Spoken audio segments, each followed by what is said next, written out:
प्रतिदिन जो उसकी मर्जी है हमें यीशु के समान बनने के लिए हमें प्रोत्साहित करती है। वो हमें मौका देता है कि ताकि हम सीखें, वचनों से सीखें।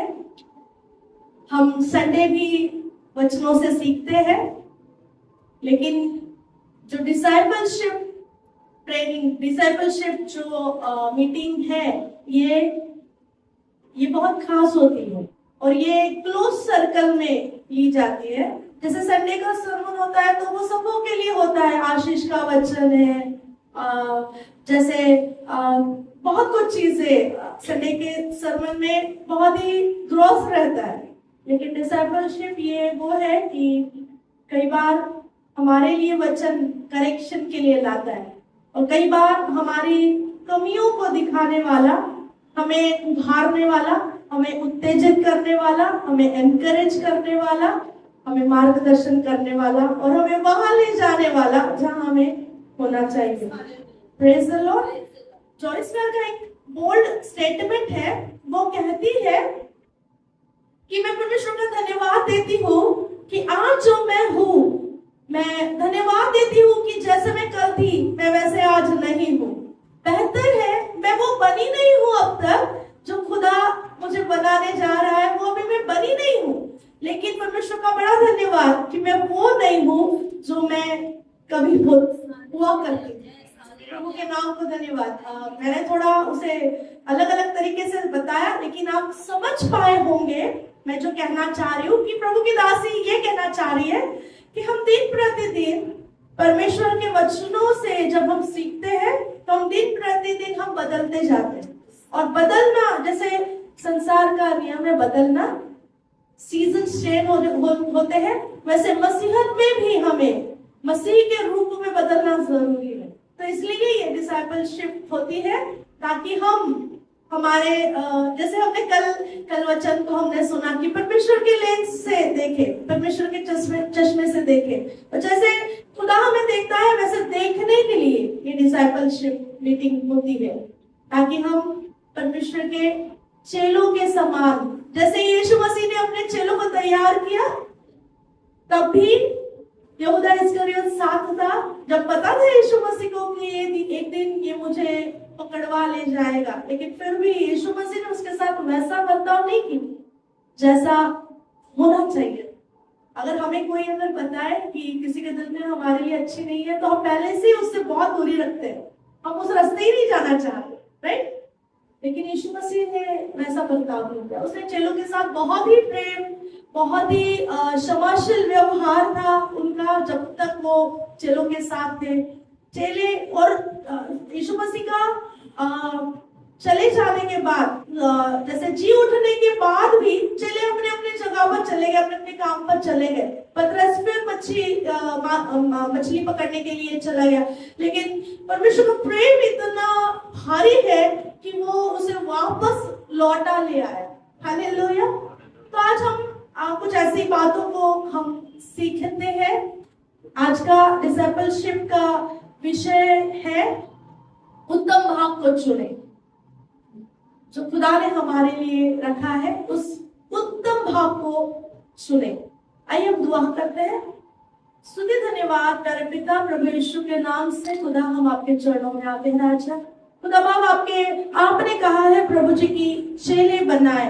खुदा हम आपके चेले हैं राजा, हम आपसे सीखते हैं प्रभु। पवित्र आत्मा हमें सिखाए, हमें यीशु मसीह की बातों को सिखाए। आप हमारे मार्गदर्शक है प्रभु, बदलने वाले आप हो, करेक्शन करने वाले आप हो प्रभु। आपके वचनों से प्रभु आप हमें वो दिखाए जो हम देख नहीं पाते।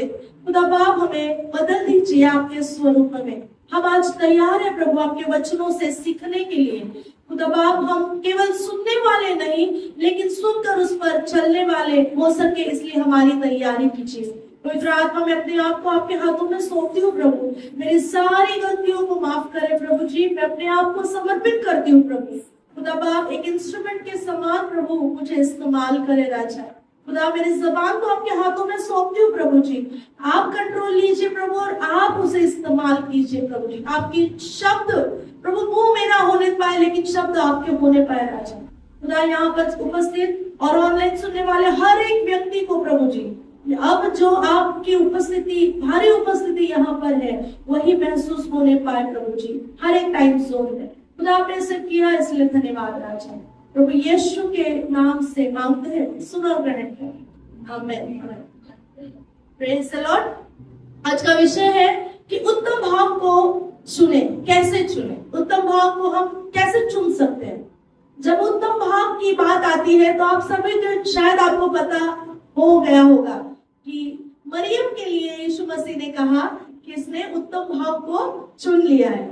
मेरे साथ निकाले लूका रचित सुसमाचार उसका 10वां अध्याय और 38 से 42 कुछ वचनों को हम पढ़ेंगे। कोई मेरे लिए पढ़ देगा प्लीज। लूका रचित सुसमाचार उसका 10वां अध्याय 38 से 42 वचन। लूका रचित सुसमाचार उसका 10वां अध्याय 38 से 42 हम पढ़ेंगे। मार्था और मरियम के घर यीशु जब वे जा रहे थे तो वह एक गांव में गया और मार्था नामक एक स्त्री ने उसे अपने घर में उतारा। यहाँ पर एक स्टोरी है।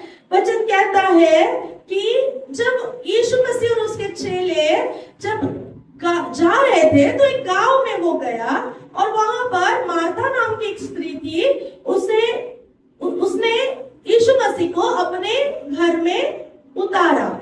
हम यहाँ पर देख रहे हैं कि मार्था ने यीशु मसीह को अपने घर में इनवाइट किया। जैसे कई बार प्रभु के दास हमारे घर में आते हैं, जब हमें पता होता है कि प्रभु के दास आए हैं, किसी चर्च में आए हैं, कहीं आए हैं, तो हम उन्हें नेता देते हैं कि हमारे घर में आइए, हम संगति रखना चाहते हैं, हम मैन ऑफ गॉड को सर्व करना चाहते हैं, हम उनसे आशीष लेना चाहते हैं। तो ऐसे ही मार्था ने भी यीशु मसीह को अपने घर पे नेवता दिया कि आप मेरे घर आए। फिर मरियम नामक उसकी एक बहन थी। मरियम नामक उसकी एक बहन थी। वो प्रभु के चरणों में बैठकर उसका वचन सुनती थी। हाँ, वो प्रभु के चरणों में बैठकर उसका वचन सुनती थी। परंतु मार्था सेवा करते करते घबरा गई और उसके पास आकर कहने लगी, और यीशु मसीह के पास आकर कह रही है, हे प्रभु, क्या तुझे कुछ भी चिंता नहीं कि मेरी बहन ने मुझे सेवा करने के लिए अकेले ही छोड़ दिया है। इसलिए उससे कहे कि मेरी सहायता करे। उसे कहे कि मेरी सहायता करे। प्रभु ने उसे उत्तर दिया, मार्था हे मार्था, तू बहुत बातों के लिए चिंता करती और घबराती है। परंतु एक बात आवश्यक है और उस उत्तम भाग को मरियम ने चुन लिया है जो उससे छीना न जाएगा। Hallelujah, praise the Lord. मेरे ख्याल से आप इस पैसेज को आपने कई बार सुना होगा, कई बार पढ़ा होगा, है ना। और इसके विषय में आप जानते भी होंगे कि हाँ, यस, मरियम ने यीशु मसीह के चरणों में बैठने का उत्तम भाग चुन लिया है। लेकिन आज जब हम डिसाइपलशिप में हैं, जब हम प्रभु के राज्य में काम करने वाले, हम उसके विनियार्ड वर्कर्स हैं, तो कुछ बातों के लिए हमें सावधानी बरतनी चाहिए। देखो, कई बार हम सीख रहे हैं, राइट, हम परमेश्वर के वचन से सीख रहे हैं। मैं किसी को दोष लगाने के लिए या किसी को दुख पहुंचाने के लिए यहाँ पर खड़ी नहीं हूँ, लेकिन परमेश्वर का वचन जो दुधारी तलवार है, जो हथौड़े समान जब हमारे पास आता है, तो हमें उसे एक्सेप्ट करके उसके अनुसार हमें चलना चाहिए। यहाँ पर हम देखते हैं एक स्त्री मार्था, जिसने खुद यीशु मसीह को अपने घर बुलाया, और जब उसने अपने घर में बुलाया है तो शायद उसके दिमाग में बहुत सारी बातें होंगी जो उसे यीशु मसीह के लिए करनी है। साफ सफाई रहो, चाहे हमारे घर पे गेस्ट आते हैं, हमारे पास बहुत सारी चीजें होती है। जब हमें किसी को घर पे बुलाना है, प्रभु के दास हो या मेहमान हो, जब भी कभी, या परमेश्वर के भवन में अगर मीटिंग है, कुछ प्रोग्राम है, तो उससे पहले हमारे पास बहुत सारे काम होते हैं और बहुत सारी चीजें हमारे दिमाग में होती है कि हमें साफ सफाई करनी है, हमें डेकोरेशन करना है, हमें फूड का अरेंजमेंट करना है और ऐसे कई तो काम हमें करने होते हैं। लेकिन जब हम इस कामों को करते हैं तब कई बार हम एक दूसरे की ओर ताकते हैं। यहाँ पर मार्था ने खुद ने यीशु मसीह को बुलाया, वो बहुत आनंदित है। यीशु मसीह को घर पे बुलाने के लिए वो बहुत आनंदित है और चाहती है कि मैं बेस्ट करूं, मैं बेस्ट सर्विस दूं, मैं बेस्ट खाना दूं। यीशु मसीह जब मेरे घर आए तो उन्हें बहुत अच्छे से घर अच्छा दिखना चाहिए, साफ सुथरा दिखना चाहिए, उन्हें प्रसन्न लगना चाहिए और जो लोग उनके साथ आएंगे उनको हमारे घर पे आकर आनंद मिलना चाहिए, आराम मिलना चाहिए। क्या ये बात गलत है? क्या उसकी सोच गलत है? बिल्कुल नहीं, क्योंकि हम भी ऐसे ही करते हैं। लेकिन फिर यीशु मसीह ने तो ऐसा नहीं कहा। यीशु मसीह ने कहा कि भाई मार्था, तू तो बहुत ही सोचती है और बहुत ही चिंता करती है। क्या काम करना गलत है? काम करना गलत है? नहीं। लेकिन उस समय काम करना गलत है जिस समय यीशु मसीह करीब है। काम करना गलत नहीं, काम पहले निपटा सकती थी। वो सब कुछ खत्म कर वो भी यीशु मसीह के साथ में बैठ सकती थी। कई बार हम जब मीटिंग्स होते हैं, कई बार हमारे कलीसिया में भी मीटिंग्स होती है, तो काम पहले होते हैं लेकिन लोग पहले नहीं आते। लोग समय पर आते हैं और वो चाहते हैं कि उत्तम भाग को चुने, राइट? यहाँ पर मरियम के लिए यीशु मसीह कह रहे हैं कि उसने उत्तम भाव को चुन लिया है। वो इसलिए है कि उसने उस बात को प्रायोरिटाइज कर लिया। काम के समय काम, प्रभु का समय। काम कौन देता है हमें?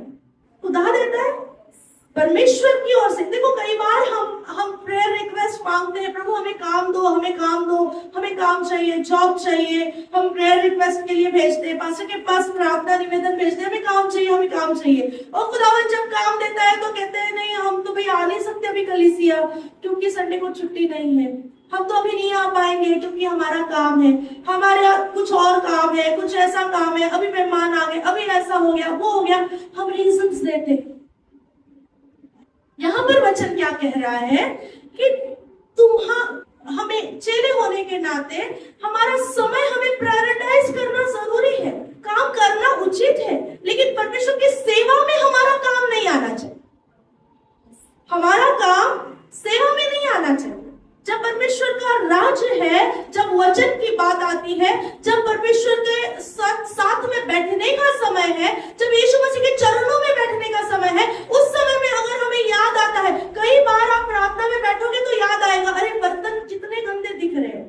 आप प्रार्थना में बैठेंगे, जब हम दुआ कर रहे हैं तो देखेंगे, अरे इतना जाले जलमाटे आ गए मेरे घर में, ये मुझे साफ करना चाहिए, ये मुझे ये करना चाहिए, वो करना चाहिए। जब हम प्रार्थना में बैठते हैं तब हमें बहुत सारे काम याद आते हैं। याद आता है कि अरे उसको कॉल करना था, वो मेरे लिए वेट कर रहा होगा, मैं कॉल कर लेता हूँ। 5-10 मिनट का ही तो बात है, 5 मिनट की बात है, यीशु मसीह वेट कर सकता है, वो पर्सन वेट नहीं कर सकता, मुझे कॉल करना चाहिए, बहुत जरूरी काम है। फिर हम पता ही नहीं चलता कि वो प्रार्थना का समय कब खत्म हो गया। कब हम घर से जहां पर बैठे हैं, जहां पर दुआ करने के लिए बैठे हैं, वहां से कब हम हॉल में चले गए, कब हम बाहर चले गए, हमको पता ही नहीं चलता। क्या आपके साथ ऐसा हुआ है? यहाँ पर मार्था बहुत अच्छा काम कर रही है, वो बहुत अच्छा है, लेकिन जिस समय में करना चाहिए वो समय परमेश्वर के चरणों में बैठने का था, वो समय यीशु मसीह के पास बैठने का था, वो समय यीशु मसीह के उसके साथ संगति करने का था, उससे कुछ बातों को सीखने का था। उस समय में वो और कुछ कर रही है। इसलिए यीशु मसीह उसे कह रहे हैं कि मार्था तू बहुत बातों के लिए चिंता कर रही है, ये सब होता रहेगा, ये सब बातें होती रहेगी, खाना बटना है, साफ सफाई है, ये सब होता रहेगा। लेकिन जब अब मैं आया हूं तो मेरा समय और तुम्हारा समय वो क्वालिटी टाइम है। ये समय बार बार तुम्हें नहीं मिलेगा। ये समय जो अब मैं तुम्हारे पास आया हूँ ये बहुत क्वालिटी टाइम है। इस समय में तुम मुझसे सीख लो, इस समय में तुम मुझसे बातें कर लो, ये समय है कि हम आपस में कुछ कह ले, चाहता हूँ, मैं अपनी इच्छा को तुझ पर प्रकट करना चाह रहा हूँ, लेकिन तू तो काम में व्यस्त है। कई बार हम हमारी आशीषों को इसलिए खो देते हैं क्योंकि हम समझ नहीं पाते कि हमें किस समय में कहाँ होना चाहिए। जब हमें कलीसिया का टाइम होता है तब उसी समय में हमें कुछ और काम होते हैं और हम हमारे ब्लेसिंग को गवा देते हैं। यहाँ पर मरियम ने वो सब बातों को परवाह नहीं करी, उसने किसी बात की परवाह नहीं करी कि मेरी बहन को क्या लग रहा है। और आप यहाँ पर आप देख रहे हो कि मार्था अपनी बहन को आवाज देकर कह सकती थी, अरे मरियम आओ ना थोड़ा मदद करने के लिए, लेकिन उसने वैसा नहीं किया। क्या आप मेरे साथ हो? यहाँ पर दिख रहा है कि मार्था और मरियम की एक ही नहीं है, वो एक मन नहीं है, एक ही घर में रह रहे हैं, लेकिन वो चाहते हैं कि मैं बेहतर दिखूं, मैं बेहतर दिखूं। मार्था चाह रही है कि मैं इतना बेस्ट खाना बनाऊं कि यीशु मसीह मेरी तारीफ करे। मरियम यीशु मसीह के चरणों में बैठी है और सोच रही है कि मैं जितना समय इनके साथ बिताऊं तो मेरे लिए वो काफी है। कई बार कलीसिया में भी हम एक दूसरे के कामों को देखकर टटोलते हैं, एक दूसरे को कंपेयर करते हैं, एक दूसरे के लिए सोचते हैं कि ये मेरी मदद के लिए क्यों नहीं आ रहा, वो मेरे लिए मदद के लिए क्यों नहीं आ रहा है, मुझ पर इतना काम है, मुझ पर इतना बोझ है, मुझे पर काम है, मुझे को चेयर लगाने, मुझे को साफ सफाई करनी है। हम घबरा जाते हैं। लेकिन एक ही घर में रहने के बावजूद उनमें एक ही न होने के कारण दोनों में आपस में वो मनमुटाव है। इसलिए वो यीशु मसीह को कह रही है, देखिए ना गुरुजी, ये आपके पास बैठी है, क्या आपको चिंता नहीं है कि आप इसको लेकर बैठे हो और ये अगर मेरा हाथ बटाए तो हमारा काम जल्दी हो जाएगा। कई बार कलीसिया में भी लोग पास्टर के पास आकर कहते हैं, पास्टर जी देखो ना वो ऐसा कर रहा है, पास्टर जी देखो ना आप, क्या आप देखते नहीं हो क्या, इनको आपने ऐसा कर लिया है, उनके पास आप ध्यान नहीं दे रहे हो। पास्टर जी आप देखते नहीं हो क्या मैं कितना काम कर रहा हूँ, कोई मेरी मदद के लिए नहीं आ रहा है। पास्टर जी आप बोलो ना लोगों को, आप लोगों को बोलो ना कि मेरे लिए आए, मेरी मदद के लिए आए, चेयर लगाने के लिए आए, काम करने के लिए आए, आप बोलो ना। मैं किसी को दुख नहीं लग देना चाह रही हूँ, लेकिन वचन कहता है यदि ये ही बात अगर यीशु मसीह आने से पहले अगर मार्था और मरियम अपने कामों को निपटा देती तो दोनों भी परमेश्वर के करीब बैठने पाती और दोनों भी प्रभु के चरणों में बैठकर वो दोनों भी परमेश्वर की बातों को वो एंजॉय करने पाती, वो उसकी प्रेजेंस को वो एंजॉय करने पाती। लेकिन बिकॉज कि किसी एक पर काम पड़ गया और कोई एक बैठा है, उस वजह से मनमुटाव होता है और मन में कड़वाहट आती है। हमें उत्तम भाग को चुनना है। कैसे? पहले ही नियोजन कर ले, पहले ही हर एक चीज के लिए, हर एक मीटिंग के लिए, हर एक संडे के दिन रहो चाहे मंडे के दिन रहो, जब भी हम कलीसिया में आते हैं उससे पहले हमें प्रिपरेशन होती है। जो अपने आप को चेले बनने के लिए सोच रहे हैं कि हम चेले हैं, देखो विश्वासी है उनसे हम काम नहीं करवा सकते, वो तो आएंगे बैठेंगे और चले जाएंगे, वो वचन सुनेंगे और चले जाएंगे। एक समय हम भी ऐसे ही थे, किसी ने हमारे लिए चेयर लगाई थी इसलिए हम बैठकर आराम से वचन सुनने पाए। अब हमारी बारी है कि हम किसी के लिए तो चेयर लगाए ताकि कोई भाई कोई बहन आकर वचन सुने और आने वाले दिनों में वो भी चेले बने और आपको देखकर हमें देखकर वो भी परमेश्वर की सेवा करे। क्या आप कुछ सीख रहे हैं? हमें हमारे काम परमेश्वर की सेवा में नहीं आने चाहिए। जब परमेश्वर की सेवा का समय होता है, कलीसिया का समय होता है, वचन सुनने का समय होता है, प्रार्थना का समय होता है, मध्यस्थी प्रार्थना का समय होता है, तब यीशु मसीह यहाँ पर आता है। और उस समय में अगर हम हमारे किचन में काम कर रहे हैं, उस समय हम हमारे ऑफिस में काम कर रहे हैं, उस समय हम कुछ और कर रहे हैं, वो खुदा को पसंद नहीं आता। आप कितना भी अच्छा काम करो, कितना भी बेहतर, कितना भी अच्छा काम करो, लेकिन आप अगर परमेश्वर के चरणों में नहीं हो तो वो आपके लिए उत्तम भाग नहीं चुना जाता। जब आप कलीसिया में होते हो, जब आप प्रार्थना में होते हो, जब आपके क्वाइट समय में आप परमेश्वर के साथ होते हो, वो आपके लिए उत्तम भाग है।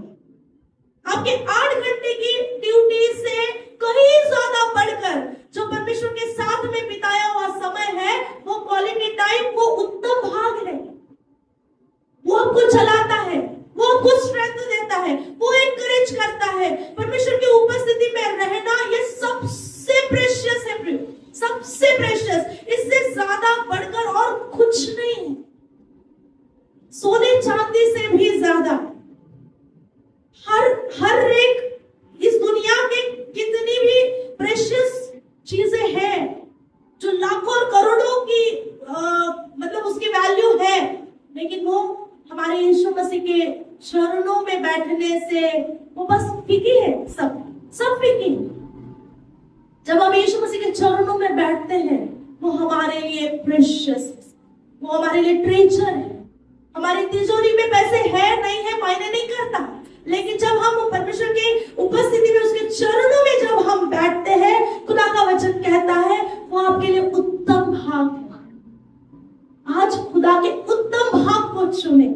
जिस समय में कलीसिया का हमने जो नियुक्त किया हुआ समय होता है, उस समय में कोई आए चाहे नहीं आए, खुदावन मौजूद होता है। ये परमेश्वर का घर है। परमेश्वर अपने घर में नियुक्त समय में उपस्थित होता है। जब हम देखते हैं ईदन की वाटिका में परमेश्वर हर दिन आदम और हवा से मिलने के लिए एक नियुक्त समय में, शाम के ठंडे समय में आता था और हर दिन उनसे मुलाकात किया करता था। खुदा ने हम जब परमेश्वर को कहते हैं कि खुदा प्रभु जी मैं ये समय आपका है, इस समय में मैं आपके साथ समय बिताऊंगा, उस समय में खुदा पहले आकर मौजूद होता है और हमारा वेट करता है। और अगर वो समय अगर हम हमारे किचन में खाना बनाने के लिए बिता रहे हैं, अगर हम हमारे कामकाज में बिता रहे हैं, ठीक है, अनअवॉइडेबल सिचुएशंस है तो ठीक है कि इमरजेंसी ड्यूटीज है, कुछ है ड्यूटीज नहीं आ पा रहे हैं तो वो अलग बात। लेकिन हम समय होते हुए भी यदि हम नहीं आते हैं तो ये हमारे लिए पाप गिना जाता है। ये मैं से पाप मतलब इसलिए कह रही हूं कि जो समय परमेश्वर का है वो हमसे चोरी हो रहा है, वो हमारे लिए उत्तम नहीं। फिर हम बहुत परिश्रम करेंगे लेकिन हम उसका फल नहीं पा पाएंगे। अगर जो जितना समय हम परमेश्वर की उपस्थिति में इन्वेस्ट करते हैं वो हमारे 8 घंटे के कामों से कई गुना ज्यादा है।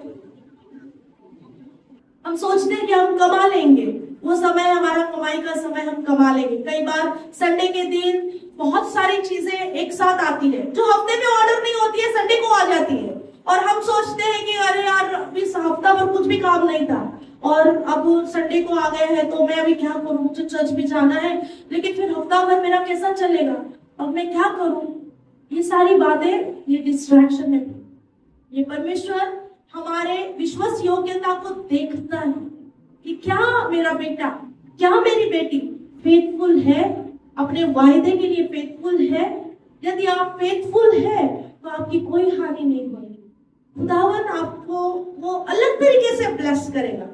कि परमेश्वर के भवन में आना, उसके उपस्थिति में बैठना, जब खुदा यहाँ पर है ना, एक बात है कि माता ने खुद ने यीशु मसीह को न्योता दिया है, उसने खुद ने इनवाइट किया है, लेकिन वो एंजॉय नहीं कर पा रहे उस प्रेजेंस को, उस ब्लेसिंग को वो पा नहीं पा रही है।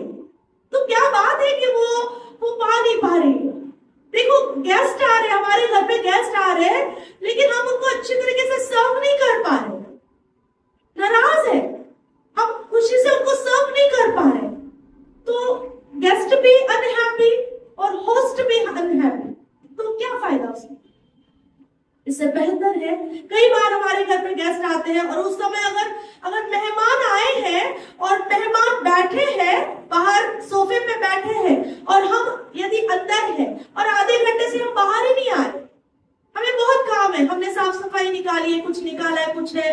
कई बार हमारे घर पे कई बार ऐसा होता है कि प्रभु के दास अचानक से आ जाते हैं, अचानक आते हैं कि बहुत सारा केओस रहता है, हमने कुछ साफ सफाई निकाली, कुछ सामान निकाला है, अलमारी लगा रहे हैं, किचन क्लीन कर रहे, खाना बना रहे, ऐसा बहुत कुछ होता है।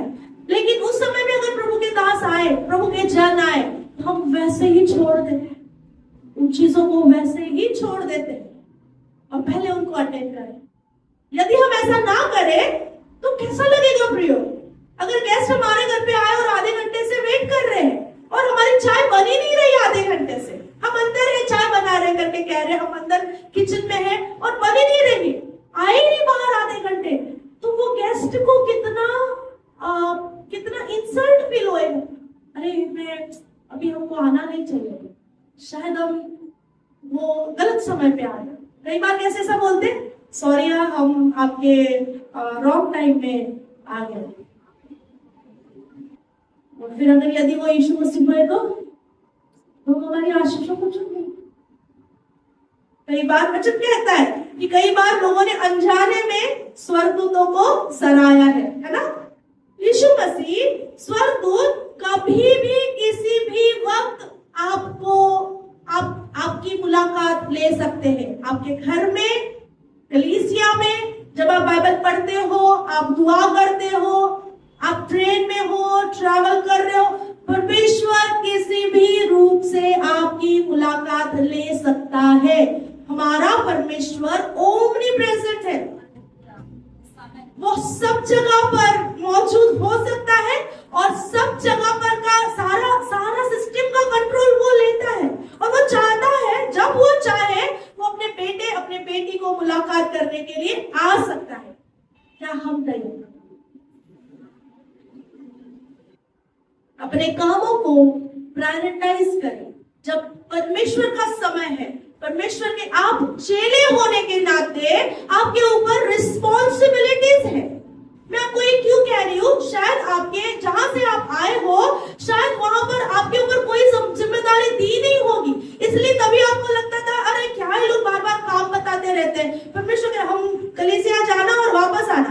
आज मैं नहीं गई तो क्या होता है, बहुत सारे लोग हैं उधर चर्च में, बहुत सारे लोग हैं, मैं नहीं गई तो क्या होता है, आज थोड़ा सा सो लेती हूँ, मेरे पर तो कोई जिम्मेदारी है नहीं, या मेरे से तो कोई काम रुक नहीं रहा है, मैं नहीं तो कोई कर लेगा।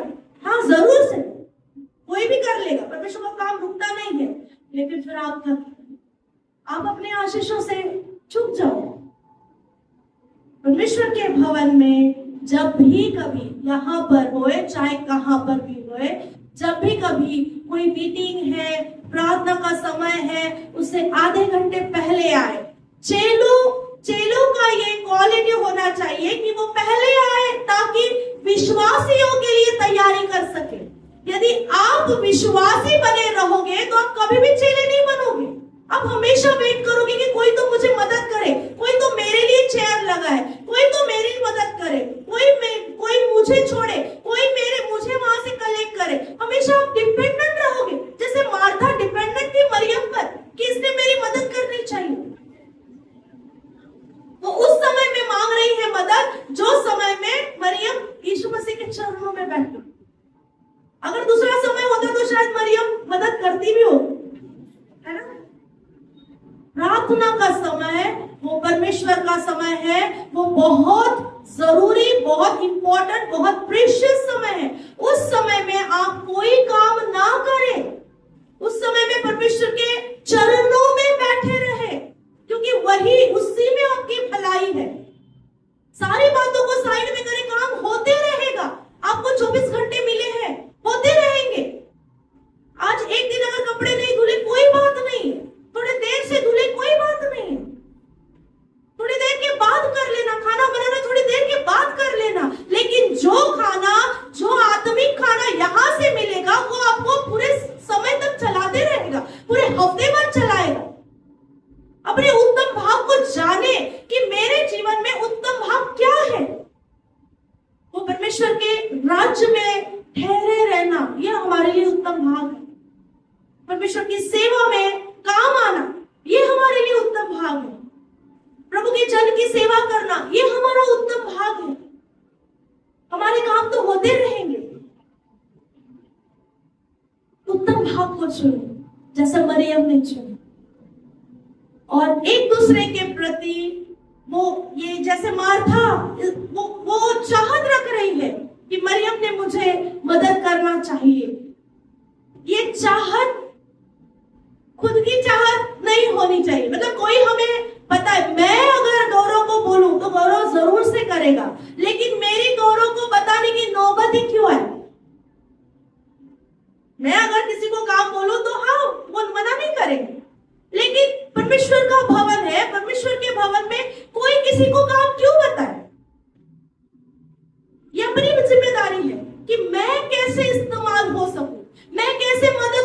सकूं। अगर बहन कुछ कर रही है, मुझे दिख रहा है कि बहन कुछ कर रही है, तो मैं कुछ और कर लूं, मैं दूसरा काम कर लूं, मैं उसे मदद कर लूं, उसने मुझे बुलाना चाहिए। ये बात तो कुछ सही नहीं है। यहाँ पर मार्था चाहत रख रही है कि प्रभु मरियम को भेजे ना मुझे मदद करने के लिए। क्यों कर पास्टर ने आपको बताना चाहिए कि जाओ भाई, जाओ मदद करो, जाओ साक्षी की मदद करो, जाओ अनन्या, जाओ प्रतीक्षा की मदद करो। ये क्यों कर पास्टर ने बोलना चाहिए? ये आपकी बात है, आपकी कलीसिया, ये कलीसिया हमारी खुद की कलीसिया है। जैसे हम हमारे घर में काम करते हैं, वैसे ही ये हमारी खुद की कलीसिया है। आप नहीं करोगे तो खुदा रिप्लेस करेगा। अगर आप नहीं करोगे, खुदा का काम रुकेगा नहीं, खुदा रिप्लेस करेगा। और फिर आप क्या करोगे? आप तो आपकी ब्लेसिंग को वंचित हो जाओगे। जिस काम के लिए परमेश्वर ने आपको बुलाया था, चेले बनने के लिए बुलाया है, हर एक को परमेश्वर ने चेले बनने के लिए बुलाया है। तो यदि आप चेले नहीं बनोगे तो फिर तो आप तो प्रोडक्टिव रहोगे नहीं। तो क्या कर कलीसिया में कैसे आप इस्तेमाल होंगे? सिर्फ दुआ में आना और वापस चले जाना, ये तो बस मतलब ये तो बाकी के लोग भी तो करते हैं, बाकी के विश्वासी भी करते हैं, लेकिन उनके जिंदगी से किसी के लिए कोई फायदा नहीं होता, वो अपने लिए करते। लेकिन चेले लोगों के लिए इस्तेमाल होते हैं। चेले लोगों के लिए वो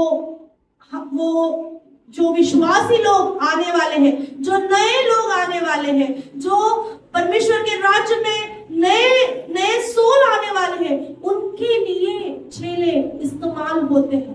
यदि आप किसी के जिंदगी में इस्तेमाल होना चाहते हो तो एक दूसरे के लिए वेट नहीं करो कि कोई मुझे बुलाएगा, कोई मुझे नेवता देगा, कोई मुझे बताएगा कि मुझे क्या करना चाहिए। परमेश्वर के घर में कोई किसी को काम नहीं बताएगा, कोई भी, और नहीं बताना चाहिए। कोई क्यों बताए आपको वो काम दिखना चाहिए। आपको समझ में आना चाहिए कि प्रभु के भवन में किस बात की जरूरत है, किस बात की। यहाँ पर अभी मीटिंग है, मीटिंग के पहले, मीटिंग के बाद में, चर्च सर्विस के पहले, चर्च सर्विस के बाद में बहुत सारे काम होते हैं। एक ही जन अगर काम करेगा तो सच में मार्था के समान उसमें बोझ आएगा, प्रेशर आएगा। लेकिन अगर सब मिलकर काम करेंगे तो वो प्रेशर नहीं आएगा और सभी परमेश्वर के चरणों में बैठकर आराम से वचन को सुनने पाएंगे, उसके प्रेजेंस को एंजॉय करने पाएंगे। तो एक दूसरे के सामर्थ बने, ना कि एक दूसरे की चाहत रखने से बढ़कर है, एक दूसरे के पहले मदद के लिए आगे हो जाए, ताकि किसी ना किसी के लिए आप उन्नति का कारण है। जैसे मरियम ने उसने उस समय में परमेश्वर के चरणों में बैठना उसने उत्तम समझा जब यीशु मसीह उनके घर में। अगर यीशु मसीह घर में आकर भी अगर आप आशीष नहीं पा रहे हो, इसका मतलब है हम कहीं और ध्यान दे रहे हैं, हमारा ध्यान कहीं और है, हमारे काम, हम कुछ और काम कर रहे हैं। हम परमेश्वर के भवन में होते हुए भी हम यीशु मसीह के चरणों में नहीं है, और इस वजह से हम ब्लेस नहीं हो रहे। हम लाख चाहे काम कर ले, लेकिन अगर खुदा के समय में अगर आप कहीं और होते हो तो आप परमेश्वर के राज्य में चोरी करते हो।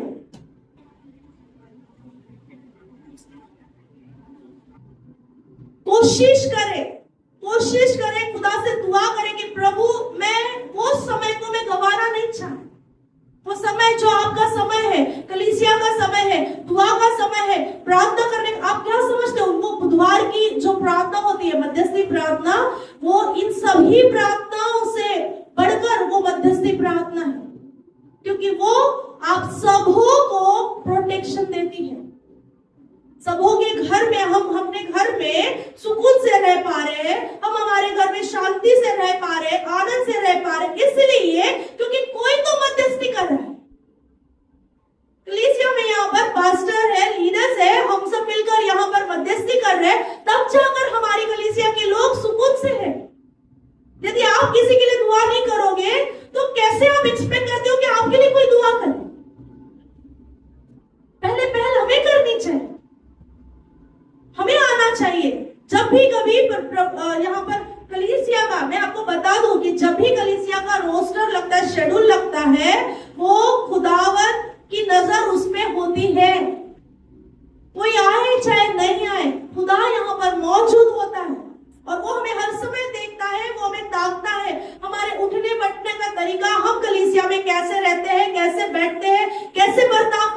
कैसे किसी के साथ बात करते हैं, कैसे किसी को शक की नजर से देखते हैं, कैसे किसी को तुच्छता से देखते हैं, ये हर एक चीज खुदा देखता है और उसे पसंद नहीं आता।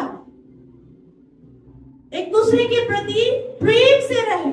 जैसे यहाँ पर मार्था और मरियम इतनी एक ही नहीं थी, इसलिए वो पास्टर को कह रहे, यीशु मसीह को कह रही है मार्था कि देखिए ना गुरुजी, देखिए ना गुरुजी, आप देख नहीं रहे हो क्या मैं कितना काम कर रही हूँ? और मरियम देखो आराम से बैठी है। पास्टर पर ऐसी नौबत ना लाए कि आप में से कोई एक जन आकर पास्टर से कहे कि देखो ना पास्टर, हम पे कितना काम है और हमको कोई हाथ नहीं बटा रहा, हमारा कोई हाथ नहीं बटा रहा है, कोई हमारी मदद नहीं कर रहा, हम कितना करेंगे? और सच में ये बात सही है, करते करते करते कर पहले बार उत्साह से करेंगे, दूसरी बार उत्साह से करेंगे, हफ्ते दर हफ्ते महीने, इंसान भी थक जाते हैं। अरे हम ही कर रहे हैं क्या? कलीसिया में हम ही है क्या? और भी तो लोग है ना, तो हम ही करें क्या? किसी को भी लगेगा ये बहुत साधारण सी बात, किसी को भी लगेगा। हमारे कलीसिया में ऐसी बात होनी नहीं चाहिए।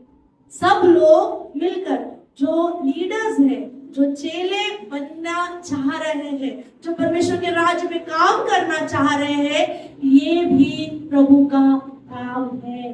आज आप छोटे में फेथफुल रहोगे तो खुदा आपको नियुक्त समय में बड़े कामों का अधिकारी ठहराएगा। परमेश्वर का वचन कहता है। आज यदि आप छोटे छोटे काम, या आपको लगते हैं कि ये छोटे हैं, ये बहुत छोटे और बहुत साधारण है, ये साधारण काम नहीं है। कलीसिया में काम करना ये साधारण काम नहीं है, इनका बड़ा रिवॉर्ड है, बहुत बड़ा रिवॉर्ड है। और आप देखोगे आने वाले दिनों में, जब हम छोटे कामों में, छोटे छोटे चीजों में हम फेथफुल रहते हैं, खुदावन को पसंद आता है और खुदा आपके कंधों पर बड़ी जिम्मेदारी को रखता है। क्योंकि आप छोटे कामों में विश्वास योग्य रहे तो आने वाले दिन में जरूर से खुदा आपको बड़े कामों के लिए वो आपको नियुक्त ठहराएगा। परमेश्वर का सेवा का मार्ग यहीं से शुरू होता है। भले आज आप यहाँ पर हो, कल को जाकर खुदा आपको बुलाहट दे, और अगर सेवा में जाओ तो आपको भी इसी मार्ग से जाना पड़ेगा। आपके साथ भी ऐसे ही लोग मिलेंगे। शायद आप तो बहुत अच्छे हो, हमें मिले हो, लेकिन शायद आने वाले दिन में अगर आपको वैसे लोग ना मिले तो आप कितने फ्रस्ट्रेट हो जाओगे। प्रभु तैयार कर रहे हैं। आज आपको यहाँ पर तैयार होने के लिए खुदा ने भेजा है, ताकि आप आगे जाकर आपको इस बात से तकलीफ ना होए। आप प्रिपेयर रहो, हर एक कामों के लिए आप प्रिपेयर रहो। आप आपके लोगों को तैयार कर पाओ। आगे आपके आने वाले, जो आज आप सीखोगे, तो आगे आने वाले जनरेशन को आप सिखा पाओ। ये इसलिए है, एक दूसरे का हाथ बटाने के लिए पीछे ना रुके, एक दूसरे के लिए वेट ना करें कि कोई मुझे बताएगा, कोई मुझे बुलाएगा, कोई मुझे आवाज देगा, पास्टर मुझे आवाज देंगे, वो दीदी मुझे आवाज देगी, वो भाई मुझे आवाज देगा, तब जाके मैं काम करूंगा। नहीं, आपको कोई आवाज नहीं देगा। मैंने तो हमेशा से इनको बोला है, किसी को कुछ काम नहीं बोलना है। अगर दिखता है तो वो करेंगे, नहीं दिखता है तो कोई बात नहीं, प्रेस गॉड, लेकिन किसी को कोई काम नहीं बोलना है। आप अपनी शांति को ना गवाएं। जैसे मार्था ने अपनी शांति को गवा दिया दूसरों को एक्सपेक्ट करते करते, मरियम की एक्सपेक्टेशंस में मार्था ने अपनी शांति को गवा दिया। उसने उसके वो जो परमेश्वर घर में, उसके खुद के घर में होने के बावजूद भी वो ब्लेसिंग को पा नहीं पाई, क्योंकि उसकी नजर मरियम पे थी और जलस हो गई कि मैं कितना कर रही हूँ और ये आराम से बैठी है। हमारे कलीसिया में ये बात नहीं होनी चाहिए। किसी को किसी के लिए जलन नहीं होना चाहिए, जेलसी नहीं होना चाहिए। ऐसे काम ही ना करें कि एक दूसरे के प्रति किसी को जलन या किसी को कड़वाहट या किसी को नीचा दिखाने के समान ऐसे काम ही ना हो। एक दूसरे का हाथ बटाने के लिए आगे हो जाए और प्रभु के राज में, परमेश्वर के समय में, कलीसिया के समय में, कलीसिया के चर्च के हर एक एक्टिविटीज में आप सक्रिय सहभाग लें। एक्टिव पार्टिसिपेशन आपका होना है, तब जाके आपको देखकर आने वाले लोग आपसे सीखेंगे। जो लोग आएंगे वो भी, अगर आप भी बैठे रहे तो लोग भी आकर बैठे ही रहेंगे, लेकिन जब आपको काम करते समय देखेंगे तो लोग आपका हाथ बटाएंगे, देखेंगे कि अरे कलीसिया के लीडर्स जो अच्छे अच्छे दिख रहे हैं, अच्छे कपड़े पहने हैं, लेकिन देखो काम कर रहे हैं, वो बात को सीखेंगे कि देखो कितने नम्र हैं परमेश्वर के भवन में, देखो कितने नम्र है, कितने अच्छे सज संवर के आए हैं, लेकिन देखो चर्च खत्म हो गया, अपने अपने काम पे लग गए, कोई झाड़ू लगा रहा है, कोई उठा रहा है, कोई सामान उठा रहा है, कोई लेके रख रहा है, सब क्लीन हो रहा है, कोई किसी से बात कर रहा है, कोई किसी के लिए दुआ कर रहा है। कैसे कैसे इनके कलीसिया में ऐसे लोग हैं? ये हम दूसरों के लिए हम एग्जाम्पल है। यीशु मसीह ने भी हमें वैसे ही कहा है ना कि यीशु मसीह के जैसा हमें एग्जाम्पल होना है, वैसे ही हमारे कलीसिया भी यहाँ के जितने लोग हैं उनके लिए हम एग्जाम्पल ठहरे, ताकि हमसे कोई कुछ सीखे, कोई कुछ अच्छी बातों को सीखे। हम जो हम कर रहे हैं वैसे ही वो भी उत्तम भाव को चुने, तो उसे परमेश्वर के चरणों में बैठना वो उत्तम जाना, खुदावन की हुजूरी में बैठना सबसे प्रेशियस, सबसे उत्तम भाग है। जब परमेश्वर का समय होता है, कलीसिया का समय होता है, जब क्वाइट टाइम होता है, दुआ प्रार्थना का समय होता है, उस समय में ऐसा कोई काम इस संसार का काम नहीं करे जो परमेश्वर को दुय्यम स्थान देता है।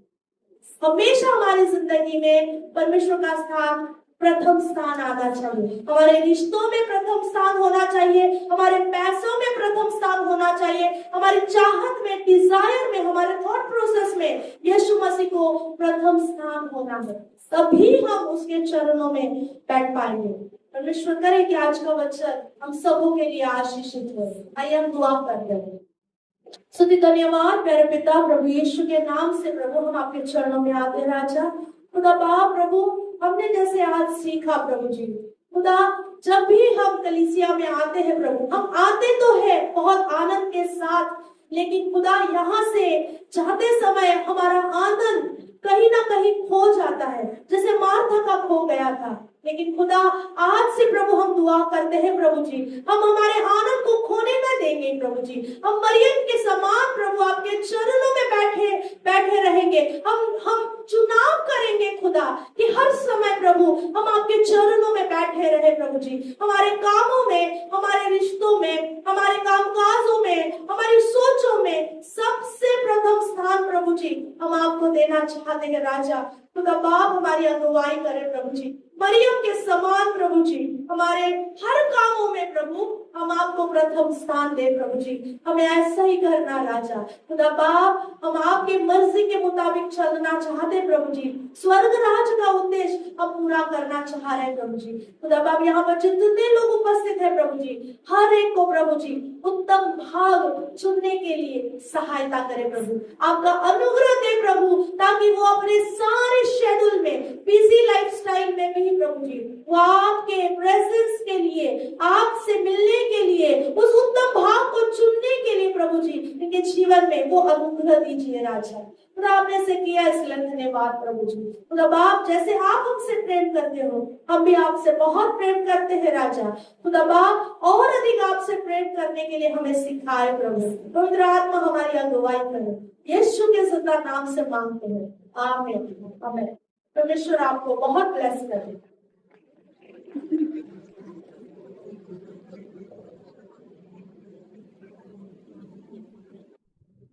Praise the Lord. परमेश्वर ने सच में बहुत अच्छे समय बैठा तो कभी कभी बात